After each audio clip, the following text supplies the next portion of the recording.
একটি শান্ত গ্রাম সখীপুর, যেখানে বাস করতেন এক জ্ঞানী মানুষ আব্দুল করিম।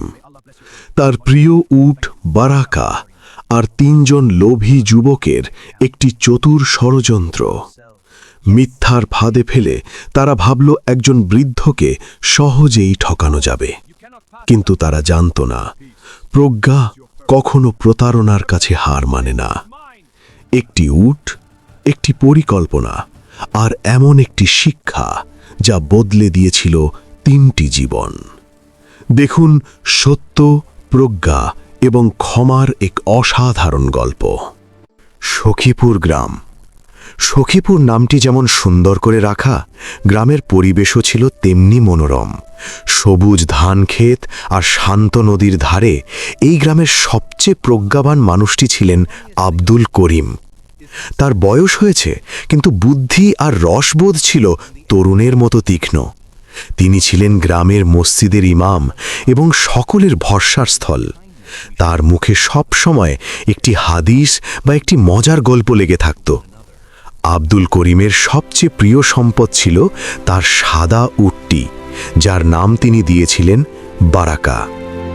প্রিয় দর্শক, মূল ঘটনায় যাওয়ার আগে আপনার কাছে ছোট্ট অনুরোধ, আমাদের চ্যানেলটি সাবস্ক্রাইব করুন এবং কমেন্ট করে জানান ভিডিওটি কেমন লেগেছে এবং কোন জেলা থেকে আমাদের ভিডিওটি দেখছেন। বারাকা মানে বরকত। উটটি ছিল যেন বরকতেরই প্রতীক। দুধ দিত প্রচুর, আর তার গতি ছিল বাতাসের মতো। আব্দুল করিম প্রায়ই বলতেন, বারাকা শুধু উট নয়, এই হলো আল্লাহর দেওয়া এক চলমান নিয়ামত। কিন্তু এই নিয়ামতের দিকে কুনজর ছিল গ্রামের ৩ অলস ও লোভী যুবকের।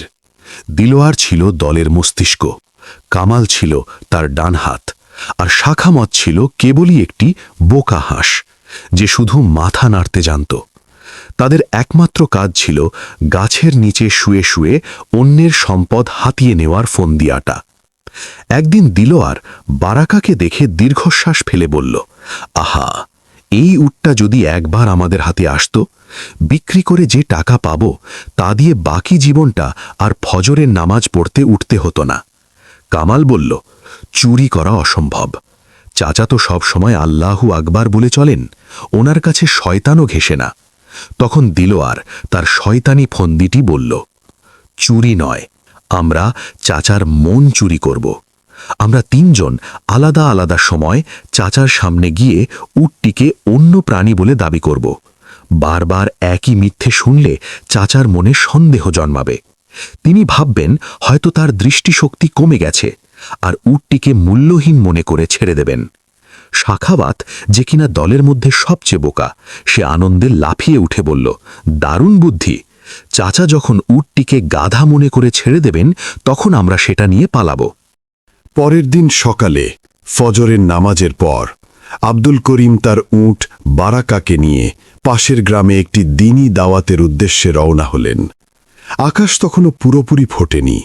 পূর্ব দিগন্তে হালকা লালিমা বাতাসের সাথে মিশে আসছিল শিশির ভেজা মাটির সোদা গন্ধ, আর দূর থেকে ভেসে আসা পাখির কিচিরমিচির।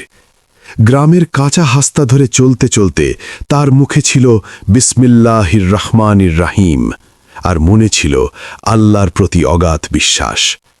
আব্দুল করিমের বয়স হয়েছে, কিন্তু তার চালচলনে ছিল এক ঋষি সুলভ দৃঢ়তা। তিনি শুধু একজন আলেম নন, তিনি ছিলেন গ্রামের মানুষের কাছে প্রজ্ঞা ও ধৈর্যের প্রতিচ্ছবি। তার এই সফর নিছক একটি বক্তৃতা নয়, বরং সত্যের বার্তা যা তিনি হৃদয়ে ধারণ করে চলেছেন। বারাকা, তার বিশ্বস্ত উট, শান্ত পদক্ষেপে এগিয়ে চলছিল। তার প্রতিটি পদক্ষেপ যেন ছিল এক নীরব ইবাদত। তার পিঠে বাঁধা ছিল সফরের প্রয়োজনীয় সামান্য কিছু সামগ্রী, একটি জায়নামাজ, একটি মাটির পাত্রে পানি, আর একটি চামড়ার থলেতে পবিত্র কোরআন শরীফ। আব্দুল করিমের মনে কোনো উদ্বেগ ছিল না, কেবল ছিল দ্বীনের বার্তা পৌঁছে দেওয়ার এক পবিত্র সংকল্প। তিনি জানতেন সত্যের পথে চলতে গেলে পরীক্ষা আসবেই, আর সেই পরীক্ষা ধৈর্য ও প্রজ্ঞা দিয়েই মোকাবিলা করতে হয়। তিনি গ্রামের শেষ সীমানা পেরিয়ে যখন জনমানবহীন একটি খেজুর বাগানের পাশ দিয়ে যাচ্ছিলেন, ঠিক তখনই প্রথম ঠগবাজ দেলোয়ার পথ আটকাল। দেলোয়ার ছিল গ্রামের পরিচিত এক অলস যুবক, যার জীবন চলত লোক দেখানো ধার্মিকতা আর কূটবুদ্ধি নিয়ে। তার চোখে ছিল ঈর্ষা, কারণ আব্দুল করিমের সম্মান ছিল তার কাছে অসহনীয়।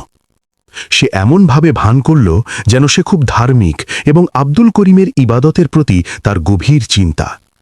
দেলোয়ার দ্রুত এগিয়ে এসে প্রায় হাঁটু গেড়ে বসার ভঙ্গিতে বিনয়ের চরম অভিনয় করে বলল, আসসালামু আলাইকুম চাচা, আপনি এই কুকুরটি নিয়ে কোথায় যাচ্ছেন? আপনি তো জানেন কুকুর স্পর্শ করলে অজু ভেঙে যায়, বিশেষ করে এই ধরনের নোংরা লোমশ কুকুর। আপনার মতো একজন আলেম কিভাবে এই নাপাক প্রাণীটিকে সঙ্গে নিয়ে চলছেন? আপনার ইবাদতের নূর কি কমে যাবে না? আপনার এই সফর কি বরকতহীন হয়ে যাবে না? তার কণ্ঠে ছিল উদ্বেগ আর চোখে ছিল কপট ভক্তি, যা তার মিথ্যাকে আরও বিষাক্ত করে তুলছিল। আব্দুল করিম মুহূর্তের জন্য থামলেন। তার হৃদয়ে কোনো রাগ বা বিরক্তি জন্মাল না। তিনি কেবল গভীরভাবে শ্বাস নিলেন। তিনি বারাকাহার পিঠে আলতো করে হাত রাখলেন। উটটিও যেন তার মালিকের শান্ত স্পর্শে আশ্বস্ত হল। আব্দুল করিম দেলোয়ারের চোখে চোখ রাখলেন। তার ঠোঁটে এক মুচকি হাসি ফুটে উঠল, যা প্রজ্ঞা ও করুণায় মিশ্রিত। তিনি দেলোয়ারের দিকে তাকিয়ে শান্ত কিন্তু দৃঢ় কণ্ঠে বললেন, ওয়ালাইকুম আসসালাম বাবা, তোমার উদ্বেগ দেখে ভালো লাগলো। তবে তুমি হয়তো ভুল দেখছ। এটি আমার উট বারাকা। সে আমার দীর্ঘদিনের সঙ্গী এবং আল্লাহ এক পবিত্র দান। তিনি সামান্য বিরতি নিয়ে দেলোয়ারের দিকে ঝুঁকে এলেন। তার কণ্ঠস্বর এবার আরও গভীর হল, যেন প্রতিটি শব্দ দেলোয়ারের অন্তরে আঘাত হানছে। তবে তোমার কথা শুনে মনে হচ্ছে তোমার দৃষ্টিতে আজ হারামের ধুলোও জমেছে, কারণ যে ব্যক্তি জেনে বুঝে মিথ্যা বলে তার চোখে সত্যের আলো প্রবেশ করে না। মিথ্যা হলো এমন এক পর্দা যা মানুষকে সত্য ও মিথ্যার পার্থক্য ভুলিয়ে দেয়। আমাদের অন্তর হলো একটি আয়নার মতো। যখন আমরা মিথ্যা বলি তখন সেই আয়নায় কালির প্রলেপ পড়ে, আর সেই কালিমা যখন গাঢ় হয় তখন উটকেও কুকুর বলে মনে হয়। তুমি মিথ্যা বলছ, তাই উটকে কুকুর দেখছ। যাও, আগে তওবা করে আসো, তোমার অন্তরের কালিমা দূর করো। ইনশাআল্লাহ তোমার দৃষ্টি পরিষ্কার হবে এবং তুমি বারাকাহকে তার আসল রূপে দেখতে পাবে। দিলওয়ারের মুখ ফ্যাকাশে হয়ে গেল। তার কপট ধার্মিকতার মুখোশ যেন মুহূর্তেই খসে পড়ল। আব্দুল করিমের কথাগুলো তার অন্তরের দুর্বলতম স্থানে আঘাত করেছিল। সে আর কোনো কথা বলার সাহস পেল না। লজ্জিত হয়ে মাথা নিচু করে দ্রুত পাশের খেজুর বাগানের আড়ালে সরে পড়ল। আব্দুল করিম দীর্ঘশ্বাস ফেললেন। তিনি বুঝলেন এটা নিছক ভুল বা বিচ্ছিন্ন ঘটনা নয়, এটা একটি সুপরিকল্পিত ষড়যন্ত্র। কেউ একজন এই যুবককে তার প্রজ্ঞা ও বিশ্বাসকে টলিয়ে দেওয়ার জন্য লেলিয়ে দিয়েছে। এই পরীক্ষাটি ছিল তার ভেতরের সত্যের আলো কতটা উজ্জ্বল তা যাচাই করার জন্য। তিনি মনে মনে আল্লাহর কাছে সাহায্য চাইলেন এবং তার প্রজ্ঞা কাজে লাগানো নিশ্চিত করলেন। তিনি স্থির করলেন এই মিথ্যাবাদীদের উদ্দেশ্য যাই হোক না কেন, তিনি তার গন্তব্যে পৌঁছাবেন এবং সত্যের বার্তা প্রচার করবেন। তিনি বারাকাহের পিঠে হাত বুলিয়ে দিলেন এবং দৃঢ় পদক্ষেপে সামনের দিকে এগিয়ে চললেন। তার হৃদয়ে তখন এক নতুন সংকল্পের আলো, আর মুখে সেই চিরন্তন প্রার্থনা, আল্লাহুম্মা ইন্নী আউযু বিকা মিনাল খুবসি ওয়াল খাবাস। হে আল্লাহ, আমি তোমার কাছে আশ্রয় চাই সকল মন্দ ও অপবিত্রতা থেকে। এই পরীক্ষা তাকে আরও শক্তিশালী করে তুলব, কারণ তিনি বুঝতে পারলেন সত্যকে চেনার জন্য শুধু বাইরের চোখ নয়, ভেতরের চোখকেও পরিষ্কার রাখতে হয়। আর মিথ্যা তা যতরূপই ধরুক না কেন, প্রজ্ঞার সামনে তা সর্বদা দুর্বল।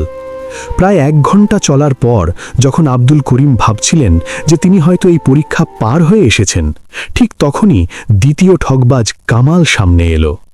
কামাল ছিল দেলোয়ারের চেয়েও বেশি ধূর্ত ও বাকপটু। সে জানত কিভাবে মিষ্টি কথায় মানুষকে বিভ্রান্ত করতে হয় এবং কিভাবে মানুষের অহংকারে আঘাত করতে হয়। কামাল খুব বিনয়ের সাথে প্রায় একজন শিষ্যের মতো আচরণ করে কথা শুরু করল। তার চোখে ছিল চতুরতা, কিন্তু মুখে ছিল মধু। সে বলল, চাচা, মাশা আল্লাহ, আপনার এই গাধাকৃত বেশ তেজি। এর চালচলন দেখে মনে হচ্ছে এটি খুব শক্তিশালী। কিন্তু আপনি এত মূল্যবান উট থাকতে কেন এই সাধারণ গাধার পিঠে ধর্মীয় সম্মেলনে যাচ্ছেন? আপনার উটটি কি অসুস্থ? মানুষ দেখলে কি ভাববে? তারা কি বলবে না যে আব্দুল করিমের উট কেনার সামর্থ্য নেই? আপনার সম্মান কমে যাবে না? আপনার মতো একজন সম্মানিত আলেমের জন্য এটি কি মানানসই? আব্দুল করিম এবার আর মুচকি হাসলেন না। তিনি কপালে সামান্য ভাঁজ ফেলে কিছুটা চিন্তিত হওয়ার ভান করলেন। তিনি বারাকাহার দিকে তাকালেন, তারপর কামালের দিকে। তিনি বললেন, বাবা, এটা উট, কিন্তু তুমি আর তোমার আগের বন্ধু দুজনেই একই কথা বলছো। তোমরা কি আমাকে পরীক্ষা করছো, নাকি শয়তান সত্যিই আমার দৃষ্টিতে পর্দা ফেলে দিয়েছে? আমি কি সত্যি উট আর গাধার পার্থক্য ভুলে গেছি? তিনি বারাকাহ লাগাম শক্ত করে ধরলেন এবং কামালের দিকে এক ঝলক তীক্ষ্ণ দৃষ্টি দিলেন।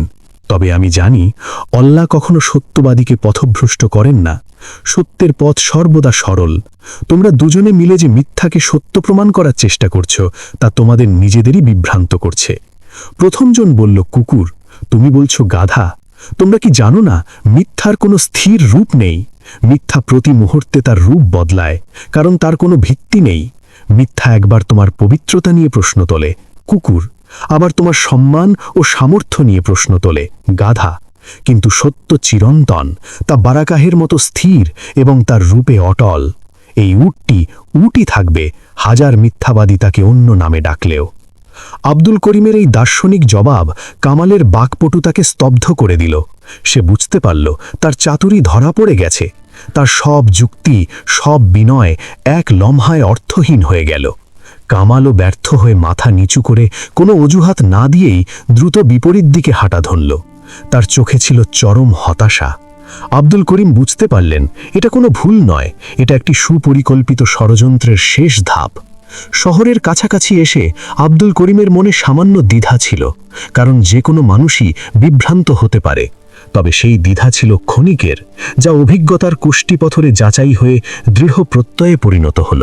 তিনি বুঝতে পারলেন, এটি কোনো সাধারণ ভুল নয়, বরং এক সুপরিকল্পিত চক্রান্তের শেষ ধাপ।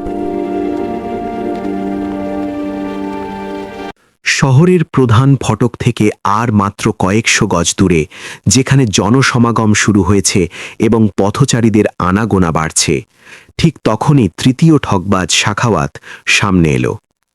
সাখাওয়াত ছিল তার দুই সঙ্গী দেলোয়ার ও কামালের চেয়েও বেশি আত্মবিশ্বাসী এবং লোভী। সে জানত না যে তার আগের দুই সঙ্গী তাদের ব্যর্থতার গ্লানি নিয়ে দূরে কোথাও অপেক্ষা করছে। তার চোখে ছিল দ্রুত ধনী হওয়ার এক ঝলকানি, আর মুখে ছিল কৃত্রিম সহানুভূতির মুখোশ। সে উত্তির দিকে এক পলক তাকালো, তারপর আব্দুল করিমের দিকে। সাখাওয়াত নাটকীয়ভাবে যেন আকাশ থেকে পড়েছে এমন ভঙ্গিতে বলল, আরে চাচা, আপনি এই ভেড়াটি নিয়ে এত কষ্ট করে যাচ্ছেন কেন? এটি তো কুরবানির জন্য ভালো, কিন্তু ভ্রমণের জন্য নয়। আপনার মূল্যবান উটটি কোথায় গেল? আপনি কি সত্যিই আপনার উটটিকে হারিয়ে ফেলেছেন, নাকি কোনো দুষ্ট আত্মা আপনাকে বিভ্রান্ত করেছে? সাখাওয়াতের কণ্ঠস্বর ছিল বেশ উচ্চ এবং নাটকীয়, যা আশেপাশের দু চারজন পথচারীর দৃষ্টি আকর্ষণ করল। আব্দুল করিমের কাছে এই দৃশ্য ছিল যেন এক পুরনো নাটকের শেষ অঙ্ক। তিনজনের একই কথা শুনে আব্দুল করিমের মুখে এক রহস্যময় হাসি ফুটে উঠল। সে হাসি ছিল করুণা ও বিজয়ের মিশ্রণ। তিনি বুঝলেন, এই বাড়ির শেষ চাল এই লোভী যুবককে তার লোভের ভাদে ফেলতে হবে। তিনি গভীর দীর্ঘশ্বাস ফেলে উট থেকে নেমে পড়লেন। তার চোখে মুখে ফুটিয়ে তুললেন এক গভীর আধ্যাত্মিক বিভ্রান্তির ছাপ। তিনি সাখাওয়াতের কাঁধে হাত রেখে বললেন, বাবা, তুমি ঠিকই বলেছ। আমার মনে হয় শয়তান আমাকে বিভ্রান্ত করেছে। গত 2 ঘন্টা ধরে আমার মনে হচ্ছে আমি যেন এক গভীর মায়াজালে আবদ্ধ। আমি উটকে ভেড়া দেখছি। আমার মনে হচ্ছে আমার দৃষ্টিশক্তি আর মন দুটোই অসুস্থ হয়ে পড়েছে। তিনি উটের লাগামটি সাখাওয়াতের হাতে তুলে দিয়ে বললেন, তুমি বরং এই ভেড়াটিকে নিয়ে যাও। আমি আর এই শয়তানি চিন্তা নিয়ে পথ চলতে চাই না। আমার ভয় হচ্ছে এই ভেড়াটি আমার মনের ভ্রান্তির প্রতীক। তুমি যদি এটিকে নিয়ে যাও, তবে আমি আল্লাহর কাছে শুকরিয়া আদায় করব যে আমি শয়তানের ভাত থেকে মুক্তি পেলাম। তুমি আমার এই বোঝা হালকা করলে বাবা। সাখাওয়াত আনন্দে আত্মহারা হয়ে গেল। তার চোখ লোভে চকচক করে উঠল। সে ভাবল তার বুদ্ধি সবচেয়ে সেরা। সে দ্রুত উটটির লাগাম ধরে বলল, চিন্তা করবেন না চাচা, আমি আপনার এই ভেড়াটিকে নিয়ে যাচ্ছি। আপনি বরং শহরে গিয়ে কোনো ভালো চিকিৎসকের পরামর্শ নিন। আল্লাহ আপনার মঙ্গল করুন।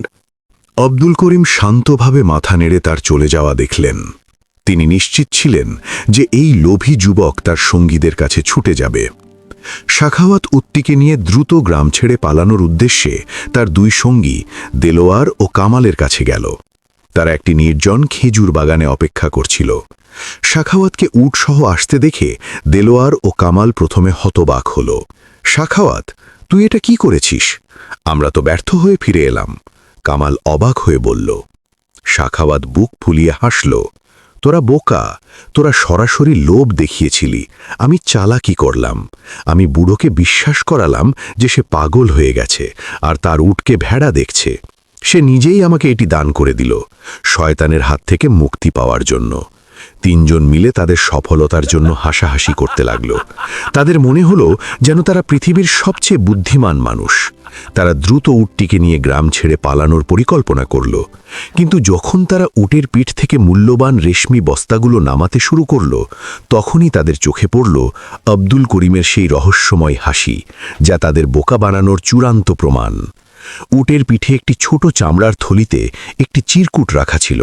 সাখাওয়াত দ্রুত চিরকুটটি খুলে দেখল, তাতে লেখা ছিল, বাবা সাখাওয়াত, ভেড়াটি নিয়ে যাওয়ার জন্য ধন্যবাদ। তোমার লোভই তোমার সবচেয়ে বড় দুর্বলতা। আসলে আব্দুল করিম উটটিকে তার হাতে এমনি ছেড়ে দেননি। তিনি জানতেন লোভ মানুষকে অন্ধ করে দেয়, আর এই তিন ঠগবাজের লোভের ফাঁদ তাদের নিজেদেরকেই গ্রাস করবে। উটটিকে তিনি এমনভাবে ছেড়েছিলেন যেন মনে হয় সেটি সত্যি, তাই মনে করলেন যা তারা বুঝিয়েছে, কিন্তু তার প্রস্তুতি ছিল নিখুঁত। উটটির গলায় কোনো ঘণ্টা ছিল না, কিন্তু তার বাম কুজের ঠিক নিচে একটি বিশেষ চিহ্ন ছিল, একটি ছোট নিপুণভাবে আঁকা অর্ধচন্দ্র ও তারার প্রতীক, যা বহু বছর আগে তার পূর্বপুরুষেরা তাদের সেরা উটদের জন্য ব্যবহার করতেন। এই চিহ্নটি ছিল তার নীরব সাক্ষী। আব্দুল করিম তার পূর্বেই গ্রামের এক যুবক, যার নাম ফাহিম, তার সাথে পথের ধারে দেখা করেছিলেন। ফাহিম ছিল সখীপুর গ্রামের সবচেয়ে দ্রুতগামী এবং তীক্ষ্ণ দৃষ্টির অধিকারী। চাচা শান্ত অথচ দৃঢ় কণ্ঠে ফাহিমকে বলেছিলেন, ফাহিম, আমার উটটিকে কেউ যদি নিয়ে যেতে দেখো, তবে তুমি তাকে অনুসরণ করবে, কিন্তু সাবধান, তাদের যেন কোনো সন্দেহ না হয়। যখন দেখবে তারা দ্রুত পালাতে চাইছে, তখন তুমি গ্রামের অন্য যুবকদের নিয়ে তাদের হাতে নাতে ধরবে। ফাহিম আব্দুল করিমের প্রজ্ঞার প্রতি গভীর শ্রদ্ধাশীল মাথা নেড়ে প্রতিজ্ঞা করেছিল। ঠগবাজরা কামাল, সাখাবাদ এবং দেলোয়ার উটটিকে নিয়ে একটি সংকীর্ণ পথ ধরে ছুটছে। তাদের গতি এবং লুকোনোর চেষ্টা ফাহিমের কাছে স্পষ্ট করে দিল যে তারা এখন আর অভিনয় করছে না, তারা চুরি করে পালাচ্ছে। ফাহিম দেরি না করে তার পকেট থেকে একটি ছোট বাঁশি বের করে একটি বিশেষ সুর বাজালো, যা ছিল তাদের পূর্ব নির্ধারিত সংকেত। মুহূর্তের মধ্যে পথের দুপাশ থেকে আরও 5 জন বলিষ্ঠ যুবক বেরিয়ে এলো। তারা দ্রুত গতিতে ঠগবাজদের পথ রোধ করল। কামাল, সাখাবাদ এবং দেলোয়ার যখন দেখল যে তারা 4 দিক থেকে ঘেরাও করে নেওয়া হয়েছে, তখন তাদের মুখ শুকিয়ে গেল। তাদের আত্মবিশ্বাসের হাসি মুহূর্তেই ভয়ে পরিণত হল। তারা উটটিকে ফেলে পালানোর চেষ্টা করল, কিন্তু যুবকদের ক্ষিপ্রতার কাছে তাদের সব চেষ্টা ব্যর্থ হল। যুবকরা তাদের হাতে নাতে ধরে ফেলল এবং উটসহ তাদের নিয়ে এলো সখীপুর গ্রামের সেই বটতলার নিচে, যেখানে গ্রামের গণ্যমান্য ব্যক্তিরা এবং আব্দুল করিম অপেক্ষা করছিলেন। বটতলার নিচে তখন গ্রামের বহু মানুষের ভিড়। আব্দুল করিম একটি কাঠের চেয়ারে শান্তভাবে বসেছিলেন। তার চোখে ছিল না কোনো ক্রোধ, ছিল শুধু গভীর এক প্রজ্ঞা। ঠগবজদের যখন তার সামনে আনা হলো, তখন তাদের মুখ ছিল লজ্জায়, অপমানে এবং ভয়ে রক্তিম। তারা মাটির দিকে তাকিয়েছিল, যেন মাটি দ্বিধা হলে তারা তার ভেতরে লুকিয়ে যেতে পারত। চাচা শান্ত কণ্ঠে নীরবতা ভাঙলেন। তোমরা ভেবেছিলে মিথ্যে দিয়ে সত্যকে ঢেকে দেবে। তোমরা ভেবেছিলে আব্দুল করিম একজন বোকা বৃদ্ধ যাকে সহজেই ঠকানো যায়। তিনি ধীরে ধীরে উঠে দাঁড়ালেন এবং ঠগবাজদের দিকে এগিয়ে গেলেন। মনে রেখো, আল্লাহ কোরআনে বলেছেন, ওয়ালা তালবিসুল হাক্কা বিল বাতিলি ওয়া তাকতুমুল হাক্কা ওয়া আনতুম তা'লামুন। তোমরা সত্যকে মিথ্যার সাথে মিশ্রিত করো না এবং জেনে শুনে সত্য গোপন করো না। সূরা বাকারা আয়াত 42। তোমরা 3 জন মিলে 3 বার মিথ্যে বলেছ, একবার উটকে কুকুর, একবার গাধা আর একবার ছাগল, আর আমি একবার সত্যের অভিনয় করে তোমাদের লোভের ফাঁদে ফেলেছি। তিনি আরও বললেন, ওয়ায়ারযুকহু মিন হাইসু লা ইয়াহতাসিব ওয়ামান ইয়াতাওয়াক্কাল আলাল্লাহি ফাহুয়া হাসবুহু ইন্নাল্লাহা বালিগুন আমরিহি ক্বাদ জাআলাল্লাহু লিকুল্লি শাইইন কদরা। অর্থাৎ, এবং তিনি তাকে এমন উৎস থেকে রিজিক দিবেন যা সে কল্পনাও করতে পারবে না। আর যে আল্লাহর উপর ভরসা করে, আল্লাহ তার যথেষ্ট। আল্লাহ তার উদ্দেশ্য পূর্ণ করবেনই। নিশ্চয় আল্লাহ প্রত্যেক জিনিসের জন্য একটি সময়সীমা নির্ধারণ করে দিয়েছেন। সূরা তালাক, আয়াত ৩। তোমাদের লোভ তোমাদের অন্ধ করে দিয়েছিল।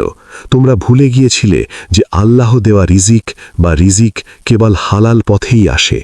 তোমরা যদি পরিশ্রম করতে তবে আল্লাহ তোমাদের হালাল রুজি দিতেন, কিন্তু তোমরা শয়তানের পথে হেঁটেছ। তোমরা ভুলে গিয়েছিলে যে যে ব্যক্তি আল্লাহর উপর ভরসা করে, আল্লাহ তার যথেষ্ট। আমি আমার উটটিকে ছেড়ে দিয়েছিলাম, কিন্তু আমি আল্লাহর উপর ভরসা রেখেছিলাম।